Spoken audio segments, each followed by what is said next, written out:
നാൽപ്പത്തി 47 വചനങ്ങളിൽ അള്ളാഹു പറയുന്നു, നിങ്ങൾ എന്നോട് സഹായമർത്ഥിക്കുക സബറും സലാത്തും കൊണ്ട്. ഖലീഫത്തുൽ മസീഹ് സാലിസ് റഹ്മത്തുള്ളാഹി തആല ഇതിന് കൊടുത്തൊരർത്ഥം നോമ്പും നമസ്കാരവും കൊണ്ട് എന്നാണ്. നിശ്ചയം ഇത് വളരെ വലിയൊരു കാര്യമാണ്. അള്ളാഹുവിന് മുമ്പിൽ നമ്രശിരസ്കരായി ഖുശു പാലിക്കാത്തവർക്ക്, അഥവാ വിനയാന്യതരായി ജീവിക്കാത്തവർക്ക്. അല്ലദീന യളുന്നൂന അന്നഹും മുലാഖു റബ്ബിഹിം, അത്തരക്കാർ, ആ ഖുശു ഉള്ള ആളുകൾ തൻ്റെ റബ്ബുമായി കണ്ടുമുട്ടുമെന്ന് ഉറച്ച് വിശ്വസിക്കുന്നവരാണ്. അവർ അവനിലേക്ക് മടങ്ങുമെന്ന് വിശ്വസിക്കുന്നവരുമാണ്. സബർ എന്ന പദത്തിനർത്ഥം സബറും അതേപോലെ തന്നെ സൗമ്, രണ്ട് പദങ്ങളാണുള്ളത്. നോമ്പിന് സൗമ് എന്ന പദവും സബർ എന്ന് ഈ ആയത്തിൽ പ്രയുക്തമായ പദവും രണ്ടും അതിൻ്റെ വൈയാകരന്മാർ അതിനെ വ്യാഖ്യാനിച്ചതനുസരിച്ച്, അതിൻ്റെ ഭാഷാപരമായിട്ടുള്ള അർത്ഥമനുസരിച്ച് രണ്ട് പദത്തിനും ഒരേ സംയുക്ത അർത്ഥം ഉള്ളത് നിൽക്കുക എന്നാണ്. എന്തെങ്കിലും ഒരു കാര്യത്തിൽ നിന്ന് മാറി നിൽക്കുന്നതിന് ഇംസാഖ് എന്ന് അറബിയിൽ പറയുന്നു. സബർ എന്ന പദത്തിനും ഇംസാഖ്, തമസുഖ് എന്നൊരർത്ഥമുണ്ട്. അതേപോലെ സൗം എന്ന പദത്തിൻ്റെയും നേർക്കുനേരെയുള്ള നിരുക്തി ശാസ്ത്രമനുസരിച്ച് ഇംസാക്ക് നിൽക്കുക എന്നാണ് വാക്കിനർത്ഥം. ഈ രണ്ടർത്ഥത്തിൻ്റെയും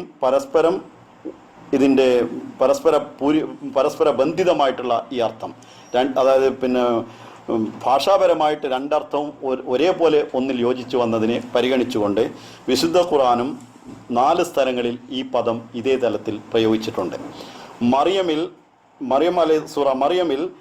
ഇന്നി നദർത്തുലിർ റഹ്മാനി സൗമ, ഞാൻ എൻ്റെ റഹ്മാനായ അള്ളാഹുവിന് വേണ്ടി നോമ്പനുഷ്ഠിച്ചിരിക്കുന്നു എന്ന് പറഞ്ഞ സ്ഥലത്ത് ഞാൻ മറ്റുള്ളവരോട് സംസാരിക്കുന്നതിൽ നിന്നിരിക്കുന്നു എന്ന അർത്ഥത്തിലാണ് അവിടെ പറഞ്ഞിട്ടുള്ളത്. നോമ്പ് എന്നുള്ളത് മിണ്ടാതിരിക്കുക എന്നുള്ളതായിരുന്നു. അതേപോലെ തന്നെ സക്കരിയ അലൈഹി സ്വലാമും കൊടുത്ത നോമ്പിലും ഇതേപോലെ തന്നെ പറയുന്നു, ഞാൻ ആരോടും 3 ദിവസം വരെ സംസാരിക്കുകയില്ല. പക്ഷേ ഒരു കാര്യത്തിൽ നിൽക്കുമ്പോൾ ആ നിൽക്കുന്നതിന് മാത്രമല്ല നോമ്പെന്ന് പറയുന്നത്. ഖുർആൻ അത് മറ്റൊരിടത്ത് എടുത്തു വിവരിച്ചത് ഒതുക്കുർ റബ്ബക കസീറൻ വസബ്ബി ബിൽ അഷി, നീ അതേപോലെ സംസാരിക്കാതെ നിൽക്കുകയാണെങ്കിൽ അവിടെ വെച്ച് നിന്റെ റബ്ബിനെ കൂടുതലായിട്ട് നീ സ്മരിക്കുകയും അവൻ്റെ തസ്ബീഹ് നീ വാഴ്ത്തുകയും അവൻ്റെ വിശുദ്ധിയെ നീ വാഴ്ത്തുകയും അവനെ നീ ശ്ലാഘിക്കുകയും ചെയ്തുകൊണ്ടിരിക്കുകയാണ്. അപ്പോൾ ഒരു ഭാഗത്ത് നിൽക്കുക എന്നുള്ളതാണ് നോമ്പെന്ന് വിവരിക്കുമ്പോൾ അതേ നോമ്പിൻ്റെ മറ്റൊരു വശം നേർക്ക് നേരെ ആ നോമ്പിന് നിൽക്കുന്നതിൽ നിന്ന് തുടരുക എന്നൊരർത്ഥം ലഭിക്കുന്നത് അള്ളാഹുവിൻ്റെ ദിക്ർ കൊണ്ട് തുടരുക എന്നാണ്. അപ്പോൾ നോമ്പിൻ്റെ ഫൽസഫ, യഥാർത്ഥത്തിലുള്ള ഫൽസഫ, എന്തിൽ നിന്നെല്ലാം നാം നിൽക്കുന്നുവോ അതിനെ അള്ളാഹുവിൻ്റെ മാർഗത്തിൽ തുടരുക എന്ന അർത്ഥത്തിലാണ്. ഭക്ഷണപാനീയങ്ങളിൽ നിന്ന് നാം നിൽക്കുമ്പോൾ അഗതികൾക്ക് ഭക്ഷണം നൽകുന്നതിലേക്ക് അത് തുടരേണ്ടതുണ്ട്. അതേപോലെ തന്നെ നാം രാത്രിയിൽ ഉറക്കത്തിൽ നിൽക്കുമ്പോൾ അള്ളാഹുവിൻ്റെ ഇബാദത്തിൽ അതിനെ കഴിച്ചുകൂട്ടുകയാണ് ചെയ്യുന്നത്. അതേപോലെ തന്നെ മറ്റ് വ്യാപാരങ്ങളിൽ നിന്ന് നാം മാറി നിൽക്കുമ്പോൾ തിലാവത്തുൽ ഖുർആനിലും ഖുർആന്റെ പാഠങ്ങൾ പഠിക്കുന്നതിലും അത് ഓതുന്നതിലും നാം ചെലവഴിക്കുകയാണ് ചെയ്യുന്നത്.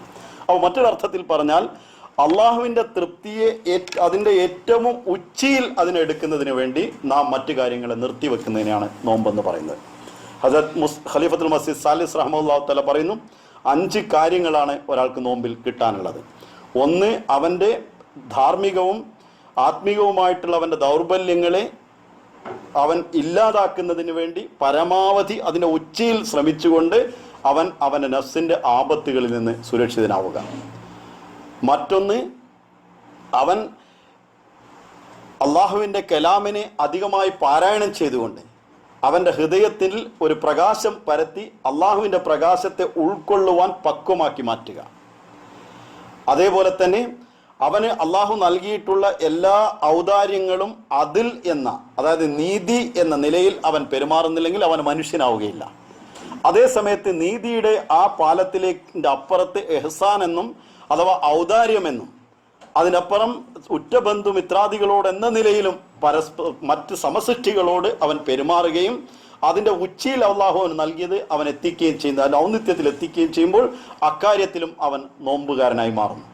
ഇതേപോലെ അവൻ്റെ ജീവിതത്തിൻ്റെ സമസ്ത മണ്ഡലങ്ങളെയും അള്ളാഹുവിൻ്റെ തൃപ്തിക്ക് അനുസൃതമായി കൊണ്ടുവരുന്നതിന് വേണ്ടി അവൻ്റെ എല്ലാ തരത്തിലുള്ള ശക്തികളെയും പരമാവധി പ്രയോഗിക്കുന്നതിനെയാണ് ഇയ്യാക നഅ്ബുദു വ ഇയ്യാക നസ്തഈൻ എന്ന് മസീഹ് മൗഊദ് സ്വല്ലല്ലാഹു അലൈഹി വസല്ലം ആ ആയത്തിനെ വ്യവഹരിച്ചിട്ടുള്ളത്.